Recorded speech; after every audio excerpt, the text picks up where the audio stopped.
അടുത്ത വർഷം work permit കാലാവധി കഴിയുന്ന ലക്ഷക്കണക്കിന് വിദേശ ബിരുദ വിദ്യാർത്ഥികൾ നാടുകടത്തൽ നേരിടേണ്ടി വരും. ഒന്റോറിയോയിലെ ബ്രാപ്റ്റണിലെ ഒരു ക്യാമ്പിൽ കുടിയേറ്റ നയമാറ്റങ്ങളിൽ പ്രതിഷേധം അറിയിച്ചുകൊണ്ട് ഒന്റോറിയോ കോളേജ് ബിരുദധാരിയായ ഗുർകിരത് കൗറാണ് ഇക്കാര്യം അറിയിച്ചത്. തനിക്ക് അനധികൃതമായി കാനഡയിൽ ജീവിക്കാൻ താൽപ്പര്യമില്ലെന്നും കാനഡയിലെ 2 ലക്ഷത്തിലധികം അന്തർദേശീയ വിദ്യാർത്ഥികളിൽ ഒരാളായ താനും നാട് കടത്തപ്പെടുമോ എന്നും വ്യക്തമാക്കി. അടുത്ത 13 മാസത്തിനുള്ളിൽ വർക്ക് പെർമിറ്റ് കാലാവധി കഴിയുമ്പോൾ വിദ്യാർത്ഥികളുടെ നിയമപരമായ പദവി നഷ്ടപ്പെടാൻ സാധ്യതയുണ്ടെന്നും അത്തരത്തിലുള്ളവരെയാണ് നാട് കടത്തപ്പെടുന്നതെന്നും പറഞ്ഞു. ഇതോടെ കാനഡയിലെ ഇന്ത്യൻ വിദ്യാർത്ഥികൾ ഉൾപ്പെടെയുള്ളവർ ആശങ്കയിലാണ്.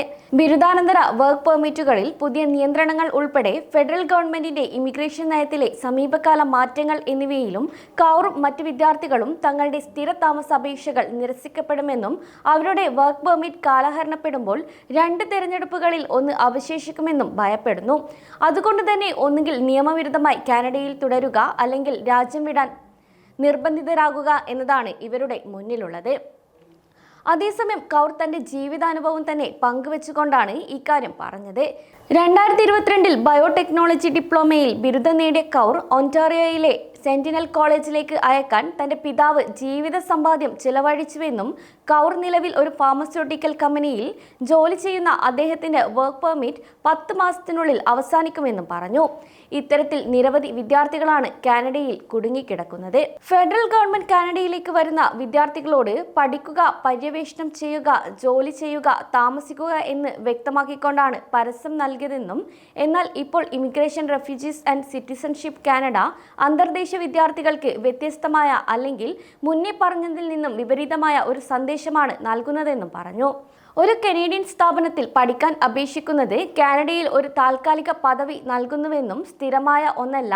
താൽക്കാലിക പദവിയുള്ളത് സ്ഥിരം താമസത്തിലേക്കുള്ള മാറ്റത്തിന് ഉറപ്പു നൽകുന്നില്ലെന്നും മറ്റുള്ള വിദ്യാർത്ഥികളും അഭിപ്രായപ്പെട്ടു. മനുഷ്യ മൂലധനത്തിന്റെയും തൊഴിൽ വിപണി ഘടകങ്ങളുടെയും അടിസ്ഥാനത്തിൽ ബിരുദാനന്തര വർക്ക് പെർമിറ്റ് യോഗ്യതാ പാരാമീറ്ററുകൾ പുനഃക്രമീകരിച്ചിരിക്കുകയാണിപ്പോൾ. അതേസമയം പഠനത്തിനായി കാനഡയിൽ എത്തി ഇപ്പോൾ രാജ്യത്ത് താമസിക്കാൻ സന്ദർശന വിസ ഉപയോഗിക്കുന്നതായും എന്നാൽ കാനഡയിൽ നിന്ന് ബിരുദം നേടിയ ആളാണെന്നതിൽ ഉടൻ തന്നെ നാട് കടത്തപ്പെടുമെന്ന് ഭയക്കുകയാണ് വിദ്യാർത്ഥികൾ. നല്ല ജീവിതത്തിനായുള്ള സ്വപ്നവുമായാണ് വിദ്യാർത്ഥികൾ ഇവിടെ വന്നത്. എന്നാൽ സ്ഥിര താമസമില്ലാതെ ഒരു നല്ല ജീവിതം വിദ്യാർത്ഥികൾക്ക് സങ്കല്പിക്കാൻ കഴിയില്ല എന്നതാണ് ഭൂരിപക്ഷം ആളുകളും അഭിപ്രായപ്പെടുന്നത്. കൂടാതെ ഒട്ടോവയുടെ ഇമിഗ്രേഷൻ മാറ്റങ്ങളിൽ രാജ്യത്ത് വരുന്ന അന്തർദേശീയ വിദ്യാർത്ഥികളുടെ എണ്ണത്തിൽ ഒരു പുതിയ പരിധി കൂടെ ഉൾപ്പെടുന്നു.